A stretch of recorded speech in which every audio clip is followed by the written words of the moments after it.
Gentleness and traps, violence and brutality, up close to crime scenes content. My channel focuses on uncovering and explaining criminal cases from East Asian countries, especially China. This episode features a series of murders that occurred around China's Henan Province's Songshan Shaolin Temple.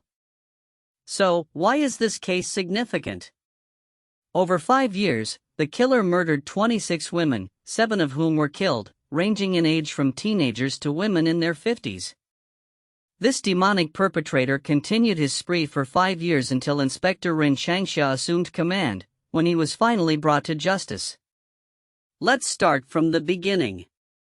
The world-renowned Shaolin Temple is located in the northwestern part of Henan Province on the Zhongyue Songshan Mountains, hailed as the crown jewel of famous temples in Central Plains. Songshan is famous for its majestic grandeur like Mount Tai, its steep and dangerous terrain like Mount Hua, its robustness like the and its picturesque beauty like the Lushan Mountains. Just a mountain away from the Shaolin Temple is the Lotus Temple of Songshan, an ancient temple with a secluded and unique charm that draws many devout followers who brave the treacherous paths to pay homage. As one enters Songshan, the sounds of carriages and horses echo throughout the surrounding areas. However, this description seems a bit like advertising for Songshan. Let's get back to the main topic. On May 2, 1996, the sun was shining brightly, and the Shaolin Temple was bustling with tourists. At 11:20 a.m., a young and beautiful female manager from Sichuan, Ms. Run, visited Songshan. She had arrived early and toured the Shaolin Temple, the Zhanlei Temple, the Guanqing Platform, and the Songyang Academy. Although her desire to sightsee was not yet satisfied, she walked alone along a mountain path towards the secluded and mysterious Lotus Temple. Ms. Rin was captivated by the beautiful scenery of Songshan, but little did she know that not far ahead, behind a dense shrubbery, a pair of malevolent eyes was watching her. When Ms. Rin reached the halfway point of Wanyang Port, she encountered 3 separate paths. Being her first visit to Songshan, she didn't know which path led to the Lotus Temple. In a panic, a 40-year-old bald monk clad in a monk's robe descended from the mountain path, bowed to her, and introduced himself as a tourist from Sichuan who was lost and asked if he could guide Ms. Run to the Lotus Temple, offering to pay for the service. However, the monk solemnly clasped his hands in prayer, reciting Amitabha Buddha, stating as a monk, it was his duty to guide benefactors and it was improper to accept payment. Thus, Ms. Rin followed the monk. 30 minutes later, Madame Rin arrived at a desolate cliff on Wanyang Ridge along with the monk. At this point, she was exhausted, drenched in sweat. She sat down on a rock, taking a break and greedily enjoying the surrounding captivating scenery. However, she called out to the monk, "Father, look over there at that ancient pine tree. How majestic and towering it is. It must be several hundred years old." Her words went unanswered. She turned her head in shock to find that the originally kind and gentle guide had a lecherous smile on his face as he lunged towards her, embraced her forcefully, and began to grope her. In horror, Madame Rin screamed, "Father, how can you bully me like this? Aren't you afraid of divine retribution? What you're doing is a crime." But the monk paid no heed, subduing her resistance by throwing her to the ground. Afterward, he grabbed her arm and with a strong push, sent her plummeting into the 1,000-foot abyss, where she perished instantly. It was not until 2 months later that a woodcutter, who went to chop wood in the mountains, accidentally found Madame Ren's body at the cliff's gorge, and he reported the incident. This case shocked the public security authorities and tourism bureaus at the city and provincial levels, as it was the first case of a female tourist being raped and murdered at the Lotus Temple on Songshan Mountain since the founding of the state. Hence, it was a case that received high attention from all levels of the departments.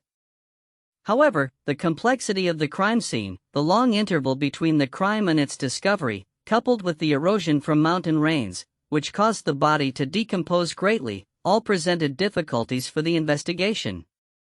As a result, Wanyang Port was thereafter called the Port of Wolves or the Port of Death, with no one daring to go near. The case severely impacted the local tourism industry. Time flew, and a year passed in the blink of an eye.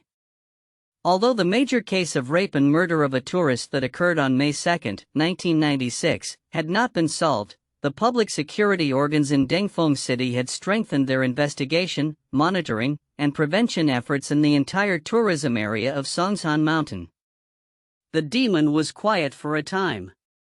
The area around Wanyang Port gradually regained its former hustle and bustle, and the gorge, which had been silent for over a year, once again echoed with the laughter and chatter of male and female tourists. However, the tree wishes to be still, but the wind does not stop. On June 13, 1997, tourists from all over the country flocked to the Songshan Shaolin Temple for tourism, with a bustling noise and a lively atmosphere. Around 11 a.m., a tourist group composed of men and women from Hebei arrived at Songshan to sightsee, attracted by its fame. At 12:15, Lu Jing, a 22-year-old member of the group, having visited the Shaolin Temple and not wanting to miss out on anything, walked alone along the shaded path at the back of the temple, heading towards the heart of Songshan. What happened next is not difficult to imagine. Lu Jing disappeared in this way. After her disappearance, the tour leader from Hebei and dozens of tourists were so distraught that they collectively knelt and bowed to the police in Dengfeng, begging them to find the girl. However, the police were at a loss. The reason was simple: Songshan is so vast, and if the girl truly met with an unfortunate fate, finding her would be as difficult as ascending to heaven. 5 days after the disappearance case of the female tourist on June 13, the girl's body was finally found in the Tizigu ravine. She had her hands tied behind her back with a rope, her mouth sealed with adhesive tape, was naked all over, and her head was beaten to a pulp with a stone, a sight too gruesome to bear. The Dengfeng police then organized a large number of police forces to carry out a large-scale search in the Tizigu ravine, but no more evidence was found. However, what surprised the police was that the modus operandi of the murderer appeared to be strikingly similar to that of another case of a young girl raped and murdered earlier. The police had to face this reality. In the surrounding areas of Mount Song and its foothills, there once was a brutal murderer who primarily targeted women. 3 weeks ago, we arrived at Qingshan Taizantala, 1 month before the tragic event of June 13, 1997. On May 1 of 1997, a heinous crime occurred in Dengfeng City's Guanzhuang village at the foot of Mount Song, where a female middle school student was raped and murdered.